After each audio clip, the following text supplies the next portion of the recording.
रामराम ब्लूमर्स. ह्या रविवारी संत श्री गजानन महाराजांच्या नगरीत म्हणजेच शेगावी जाण्याचा योग आला. शांती, समाधान आणि प्रसन्नता जर तुम्हाला एकाच ठिकाणी अनुभवायची असेल तर ही नगरी नक्कीच उत्तम. आपण जर आपल्या प्रायव्हेट वाहनाने गेलेले असू तर तिथे मंदिराची जागतिक दर्जाची निशुल्क पार्किंग सेवा अवेलेबल आहे. त्याबरोबरच आपल्या चपला ठेवण्यासाठी सुद्धा निशुल्क सेवा तिथे आहे. मंदिर आवारात प्रवेश केल्यानंतर एक वेगळीच ऊर्जा इथे आपल्यामध्ये संचारते. इथे पाहायला मिळणारी स्वच्छता, शिस्त आणि शांतता क्वचितच दुसरीकडे पाहायला मिळते. मंदिरात सांगितल्याप्रमाणे वेळेतच आपले दर्शन होते. दर्शन 2 प्रकारचे असते. एक म्हणजे श्रीमुख दर्शन आणि दुसरे म्हणजे समाधी दर्शन. समाधी दर्शनासाठी आम्ही जवळपास सकाळी 7 वाजता रांगेत लागलो होतो आणि 50 मिनिटात म्हणजे 50 मिनिटात आमचे दर्शन झाले.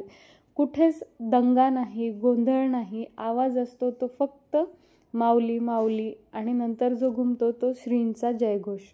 त्यानंतर असतो तो म्हणजे श्रींचा प्रसाद, ज्याच्या पहिल्या घासातच आपले मन आणि शरीर तृप्त होऊन जाते. शक्यतो आपल्या ताटात आपण काहीच ठेवूच नये, पण राहिले तर ते आपण आपल्यासोबत बांधून घेऊ शकतो.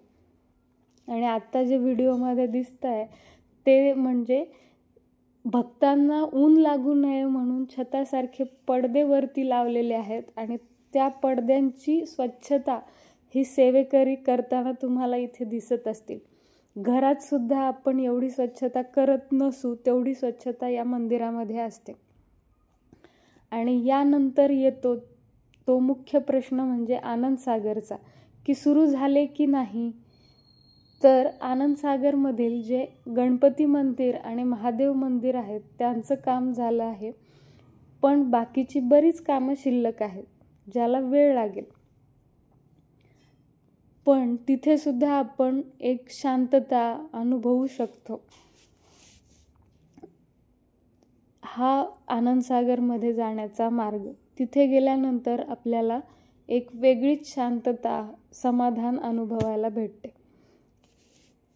पण ब्लूमर्स तेथील सेवेकरी जितक्या भक्तीने, आत्मीयतेने श्रींची सेवा करतात, तर आपलं पण कर्तव्य आहे की आपण ही तेथील नियमांचं, सूचनांचं पालन करून त्यांना कोऑपरेट केलं पाहिजे. तिथे आम्हाला एक चिमुकली खारुताई सुद्धा भेटली. ती आता तुम्हाला इथे दिसत असेल. आणि आणखीन शेगावच्या बऱ्याच गोष्टी आहेत, बरीच ठिकाणं आहेत. ती जर तुम्हाला व्हिडिओ थ्रू पाहायची असतील, माहिती करून घ्यायची असतील तर नक्कीच कमेंटमध्ये सांगा. मी नेक्स्ट व्हिडिओ तुम्हाला नक्कीच टाकेल. जय गजानन.